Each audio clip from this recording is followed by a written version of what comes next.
Good morning students, economics की class में आपका स्वागत है। हमारा जो चैप्टर चल रहा है वो है aggregate demand, aggregate supply and related concept. इसको आज हम लोग कंटिन्यू करेंगे। पिछले लेक्चरों में हम लोगों ने समझा है कि जो क्लासिकल थ्योरी है determination of income, output and employment की, वो आधारित है पूर्ति पक्ष पर। इसमें कहा गया कि पूर्ति अपनी मांग को स्वयं पैदा कर लेती है, जिसकी वजह से इकोनॉमी में ना तो अधिक उत्पादन की समस्या होती है और ना ही अल्प उत्पादन की समस्या होती है। और इकोनॉमी एक अदृश्य हाथ काम करता है जो सभी चीज़ों को ठीक करता रहता है और इकोनॉमी में किसी प्रकार का असंतुलन नहीं पैदा होता है। लेकिन जो ये धारणा थी, ये 1930 के दशक में जो महामंदी आई थी विश्व में, उसकी वजह से गलत साबित हुई। और इस महामंदी में देखा गया कि जो गुड्स एंड सर्विस हैं उनकी डिमांड बहुत कम हो गई, जिसकी वजह से बहुत से देशों की नेशनल इनकम जो थी वो कम हो गई और साथ ही साथ वहाँ बेरोजगारी दर बढ़ गई और यानी एम्प्लॉयमेंट का लेवल भी कम हो गया। तो उस दौरान कीन्स ने अपनी थ्योरी प्रस्तुत की और जो संबंधित है determination of income, output and employment से। जहाँ क्लासिकल थ्योरी पूर्ति पक्ष पर जोर देती है, वहीं पर जो कीन्स की थ्योरी है वो मांग पक्ष पर जोर देती है। और इस थ्योरी के अनुसार इफेक्टिव डिमांड से ही निर्धारित होती है किसी देश की जो नेशनल इनकम है वो और वहाँ का रोजगार स्तर। अब अगर इफेक्टिव डिमांड ज़्यादा होगी तो किसी भी देश की नेशनल इनकम ज़्यादा होगी, अगर इफेक्टिव डिमांड कम होगी तो किसी भी देश की नेशनल इनकम कम होगी। साथ ही साथ अगर इफेक्टिव डिमांड ज़्यादा है तो रोजगार का स्तर ज़्यादा होगा और इफेक्टिव डिमांड कम है तो रोजगार का स्तर भी कम होगा। तो इसी कीन्सियन थ्योरी को सही से समझने के लिए, जानने के लिए हम लोग जो अभी कॉन्सेप्ट पढ़ रहे हैं, और ये जो कॉन्सेप्ट पढ़े जा रहे हैं हमारे द्वारा, वो आगे जो भी चैप्टर हैं, कॉन्सेप्ट हैं, उनको समझने में भी मददगार होंगे। यानी जो भी ये कॉन्सेप्ट हैं वो किसके हिस्से हैं, वो कीन्सियन थ्योरी के हिस्से हैं। तो अभी तक हम लोगों ने समझा कि एग्रीगेट डिमांड के क्या कंपोनेंट होते हैं, एग्रीगेट सप्लाई के क्या कंपोनेंट होते हैं, एपीसी, एमपीसी, एपीएस, एमपीएस और कंजम्पशन फंक्शन, सेविंग फंक्शन।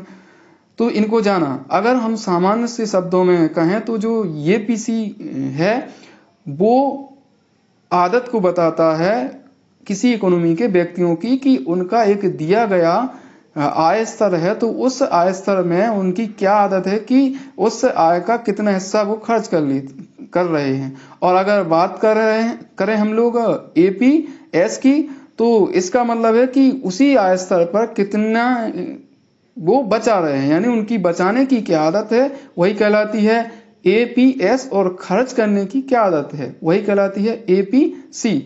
और अगर हम लोग एमपीसी की बात करें और एमपीएस की बात करें तो इसका मतलब होता है कि मान लीजिए उसी इकोनॉमी में इनकम ग्रो कर रही है, जिसकी वजह से जो बढ़ी हुई आय है, क्योंकि आय को या तो खर्च कर सकते हैं या क्या कर सकते हैं, बचा सकते हैं। तो जो बड़ी आय है उसका कितना परसेंट वो खर्च कर रहे हैं और कितना परसेंट बचा रहे हैं। तो जो बढ़ी हुई आय है उसका जो खर्च कर रहे हैं वही एमपीसी है, और जो बढ़ी हुई आय है उसका जितना बचा रहे हैं वही है एमपीएस। अब हम लोग समझते हैं relationship between APC and APS की। जो औसत उपभोग प्रवृत्ति है और औसत बचत प्रवृत्ति है, इनके बीच क्या संबंधित है उसको हमें जानना है।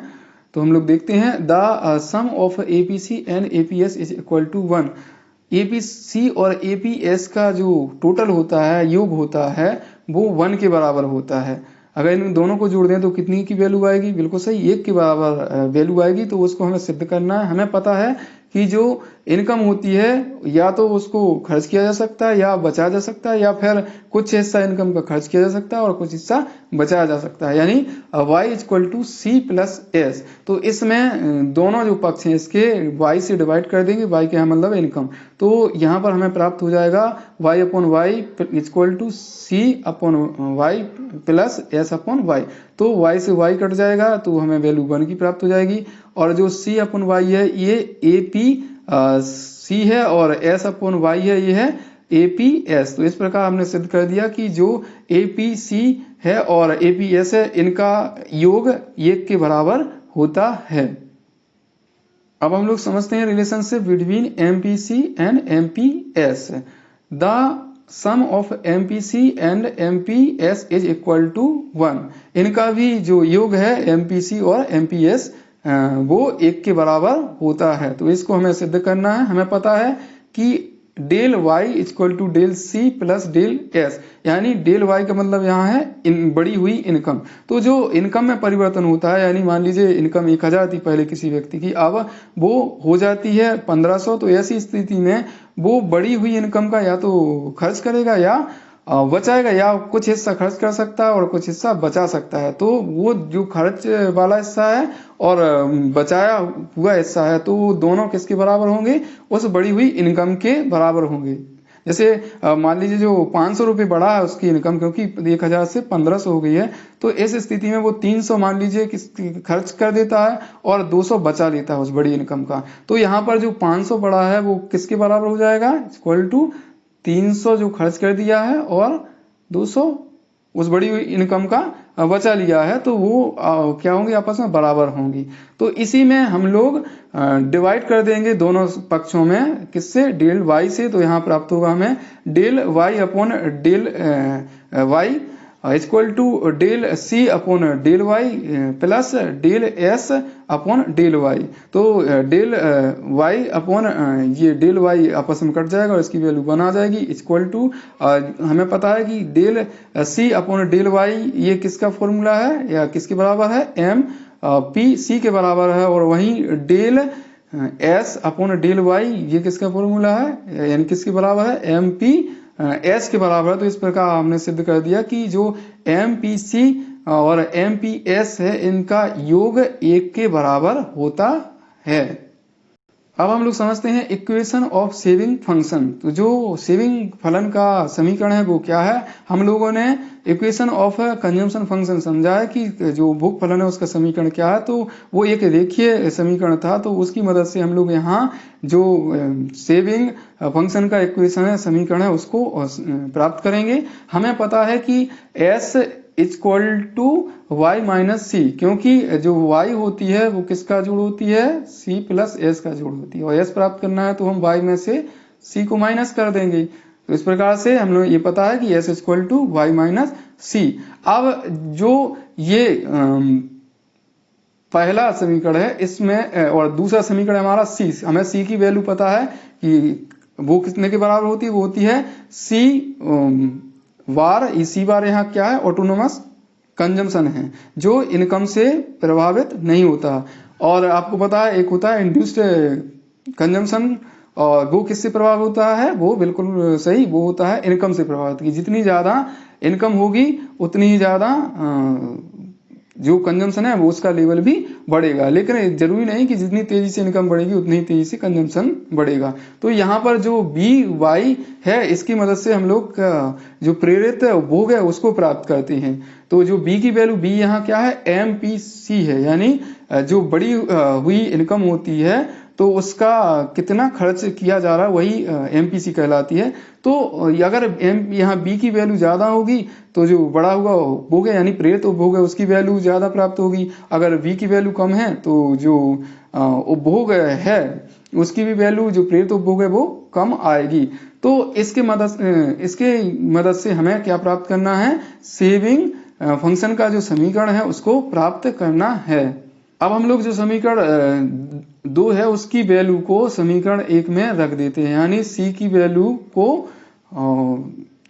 जो है उसको पहले समीकरण में रखते हैं। तो c की वैल्यू क्या है? सी बार प्लस बी वाई है, तो यहाँ पर रखते हैं, देखते हैं। तो ये क्या हो जाएगा? ये हो जाएगा y माइनस सी बार प्लस बी वाई। तो इसको इस प्रकार से भी लिख सकते हैं और वो लिखा जा सकता है s equal to Y minus C bar minus B Y, क्योंकि इसको जब कोष्टक को ओपन करेंगे तो ये वैल्यू किस प्रकार की हो जाएगी? ये माइनस की वैल्यू हो जाएगी। अब इसको जो y के पक्ष है वो एक साइड रख देंगे, तो यहाँ माइनस सी बार हो जाएगा प्लस ये कोष्टक में 1 माइनस बी और इंटू में क्या कर देंगे? इसी के y कर देंगे। तो इस प्रकार से हम लोग s जो सेविंग फंक्शन है उसका इक्वेशन प्राप्त कर लेते हैं। यहाँ पर याद रखेंगे ये जो 1 माइनस बी है ये किसके बराबर है? एम पी एस के बराबर है। अभी हम लोगों ने जाना है जो relationship between M P S और एम पी सी देखा है, तो उसमें हमने देखा कि इन दोनों का जो योग है वो कितने के बराबर होता है? 1 के बराबर होता है। यानी किस प्रकार से हमने देखा है? 1 equal to M P C plus MPS। अब हमें पता करना है, बिल्कुल सही, यहाँ पर जो B है वो क्या है, MPC को बता रहा है। तो यहाँ पर हम लोग जो MPS पता करना है मान लीजिए, तो हम क्या करेंगे, 1 माइनस MPC कर देंगे। और हम लोगों ने जो यहाँ B माना है वो क्या है, बिल्कुल सही, B, यहाँ पर B है वो MPC है। तो इस प्रकार से MPC की जगह क्या लिख सकते हैं, B लिख सकते हैं। तो MPS equal to 1 minus B। तो जो ये वाला हिस्सा है ये क्या है, MPS को बता रहा है। आप देख सकते हैं इसमें यहाँ पर जो C बार है वो amount of negative saving at zero income level. जब आय का स्तर शून्य होता है तो उस स्थिति में आय जो सेविंग होती है वो माइनस में होती है, तो उसको बता रहा है ये C बार। ये किसके विपरीत है, जो ऑटोनोमस कंजम्पशन है उसी के जस्ट अपोजिट इसकी वैल्यू आएगी। जैसे मान लीजिए प्लस में हमारा 60 अगर ऑटोनोमस कंजम्पशन है तो माइनस में उतनी ही जो सेविंग है वो प्राप्त होगी। इस इक्वेशन की मदद से हम जो आय है उसके विभिन्न स्तरों पर बचत को प्राप्त कर सकते हैं। इसको हम लोग एक एग्जाम्पल के माध्यम से समझते हैं। मान लीजिए इकोनॉमी में जो इनकम है वो 100 करोड़ है, तो यहाँ पर हम इसके माध्यम से जो बचत का स्तर है यानी उस 100 करोड़ इनकम में कितनी बचत की जा रही है तो उसको हम लोग देखते हैं। जैसे यहाँ पर हमने y कितनी मानी है, 100 मान लिया है, और जो बचत करने की सीमांत प्रवृत्ति है यानी MPS है उसको मान लेते हैं हम लोग 0.20 यानी 20%। और यहाँ पर जो माइनस सेविंग है यानी C बार है उसकी वैल्यू मान लेते हैं 60 के बराबर। तो हम प्राप्त करते हैं कि इस 100 के लेवल पे इनकम के लेवल पर जो सेविंग है वो कितनी है उसको प्राप्त करते हैं। तो हम इसकी जो भी वैल्यू है हमारी वो रख देते हैं संबंधित इक्वेशन में। तो यहाँ पर -60 हो जाएगा और प्लस जो 0.20 MPS है इसका मल्टीप्लाई कर देंगे 100 में, -60 प्लस 0.20 यहाँ याद रखेंगे 0.20 और इसमें मल्टीप्लाई कितने का होगा, ये हो जाएगा 100 के बराबर। तो हमें जो वैल्यू प्राप्त हो जाएगी सेविंग की वो हो जाएगी बिल्कुल सही, ये -60 प्लस ये हो जाएगा कितने के बराबर, 20 के बराबर हो जाएगा। और इस प्रकार से जो सेविंग की वैल्यू होगी इस स्तर पर कितने के बराबर होगी, बिल्कुल सही 40 के बराबर प्राप्त हो गई। अब दूसरा लेवल लेते हैं इनकम का, और मान लीजिए इसी स्थिति में इनकम का जो लेवल है वो हो जाता है 200 के बराबर। कितना लिया हमने इनकम को, 200 लिया है। और हमारी जो MPS है वो है 0.20 और जो माइनस में सेविंग है यानी ऑटोनोमस कंजम्पशन के अपोजिट जो सेविंग है वो कितनी है, -60 के बराबर है। तो इस लेवल पे इनकम के हम लोग S को प्राप्त कर सकते हैं, कैलकुलेट कर सकते हैं। और वो हमें क्या करना है, बिल्कुल सही, हम लोग -60 प्लस 0 यहाँ 0.20 इंटू 200 तो ये कितने के बराबर आ जाएगी, यहाँ पर -60 प्लस ये हो जाएगा 40। तो यहाँ पर सेविंग प्राप्त हो जाएगी, बिल्कुल सही, ये हो जाएगी -20 के बराबर। तो इस प्रकार से हम सेविंग को प्राप्त कर सकते हैं इस इक्वेशन के माध्यम से विभिन्न आय के स्तरों पर।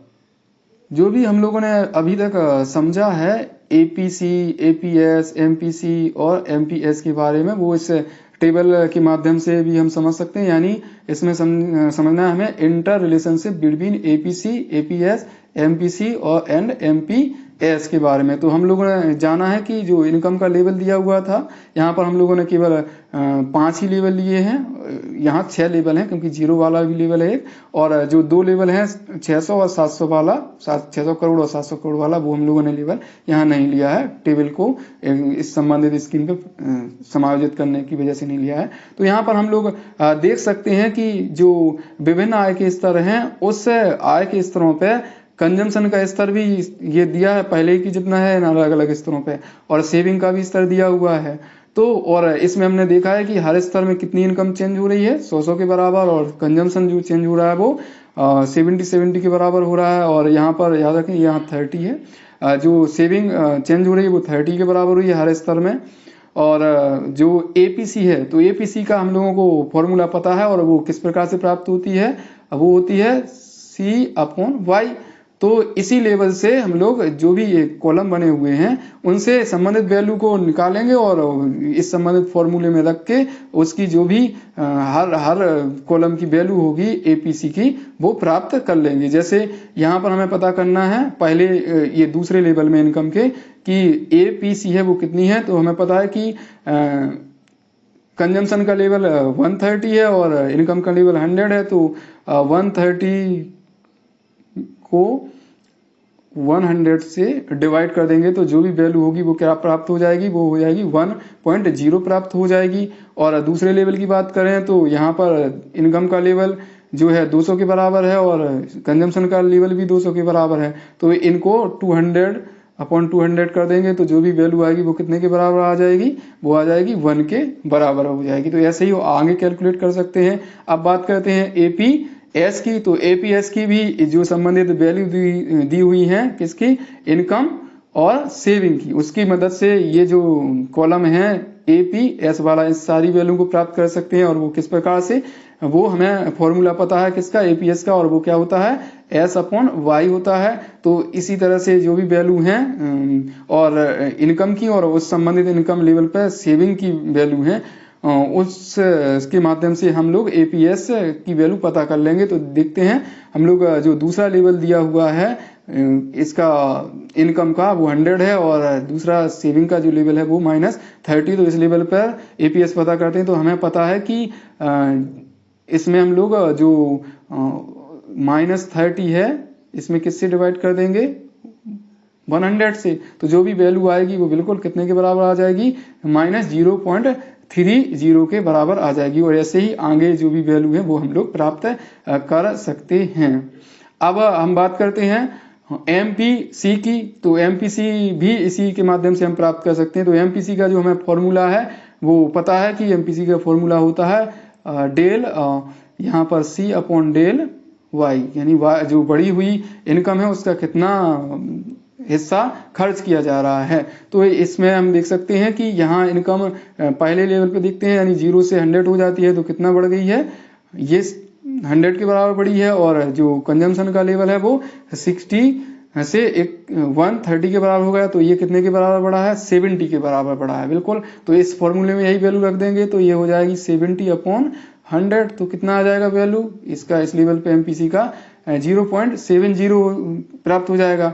और हर लेवल पे आप देख सकते हैं इनकम के कि वो 100 के बराबर ही बढ़ रही है और जो कंजम्पशन है वो 70 के बराबर बढ़ रही है। तो हर लेवल पर जो भी एमपीसी की वैल्यू प्राप्त होगी वो 0.70 के बराबर होगी। तो इस कॉलम को भी हम प्राप्त कर लेंगे जो भी इसकी वैल्यू है उसको। और आपको पता है कि जो एमपीसी है वो स्लोप को दर्शाती है जो भी कंजम्पशन कर्व होता है उसके। तो इसका मतलब है जो भी कंजम्पशन कर्व बनेगा वो एक बिल्कुल सीधी लाइन बनेगी इस तरह से, क्योंकि कंजम्पशन कर्व बाई कर्व जो एक्सेस है उसके थोड़ी ऊंचाई से होता है, ओरिजिन पॉइंट से नहीं होता है। और अगर हम लोग बात करें एमपीएस को कैलकुलेट करने की तो एमपीएस का हमें फॉर्मूला पता है और वो कितने के बराबर होता है, बिल्कुल सही, वो है एमपीएस का फॉर्मूला डेल S/del y है, यही है। तो इस को हम लोग कैलकुलेट कर सकते हैं अलग अलग जो भी इनकम के स्तर हैं उस पर। तो यहाँ पर हम लोग देखते हैं कि जो दूसरा इनकम का स्तर है उस पर 0 से 100 पहुंच जाते हैं तो कितने के बराबर इनकम में चेंज हो रहा है, 100 के बराबर। और उसमें अगर सेविंग की बात करें तो -60 था और अब कितना हो गया है, -30 हो गया। तो यानी कितने के बराबर चेंज हुआ है, यहाँ याद रखेंगे 3 नहीं 30 लिखा हुआ है, 30 लिखा हुआ है। तो 30 के बराबर चेंज हुआ तो इस फॉर्मूले में इसी की वैल्यू को रख देंगे तो ये हो जाएगा 30/100।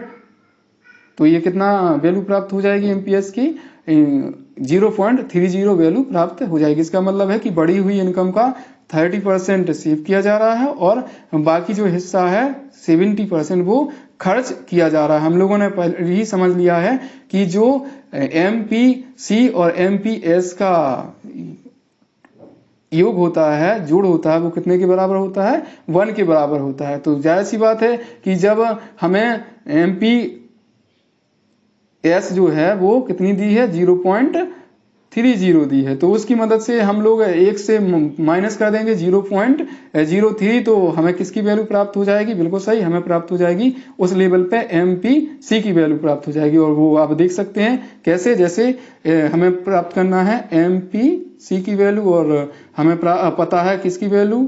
बिल्कुल सही, हमें पता है MPS की वैल्यू है, तो वो कितनी है? ये 1 माइनस 0.30 है। तो ये जब हम इसको कैलकुलेट करेंगे तो ये कितने के बराबर प्राप्त हो जाएगा? ये प्राप्त हो जाएगा 0.70 के बराबर प्राप्त हो जाएगी। तो इस प्रकार से हम लोगों ने ये जितने भी कॉलम हैं में वैल्यू दी हैं वो सब पता कर ली हैं। और आप यहाँ देख सकते हैं कि जो APC और APS है उनका जोड़ होगा हर लेवल पे, वो कितने के बराबर होगा? 1 के बराबर होगा। जैसे 1.30 से जब हम लोग 0.30 इसमें ऐड करेंगे तो जो भी वैल्यू होगी वो कितने के बराबर होगी? 1 के बराबर, क्योंकि जो APS की वैल्यू है यहाँ वो माइनस में है, यानी -0.30 है। और इसी तरह से बाकी लेवल पे भी देखेंगे तो भी 1 के बराबर ही होगी हर लेवल पे। और वही अगर आप MPC और MPS की दोनों का योग करेंगे किसी भी इनकम के लेवल पर तो उसका भी योग 1 के बराबर होगा। और वो आप देख सकते हैं यहाँ, जैसे 100 इनकम लेवल पर हम लोग देखते हैं कि इनका जो MPC और MPS है, इनका टोटल कितना है? तो इन दोनों को जोड़ेंगे तो कितने के बराबर हो जाएगा? 1 के बराबर। क्यों? क्योंकि 0.70 प्लस 0.30 का योग कितने के बराबर आएगा? 1 के बराबर प्राप्त होगा। धन्यवाद।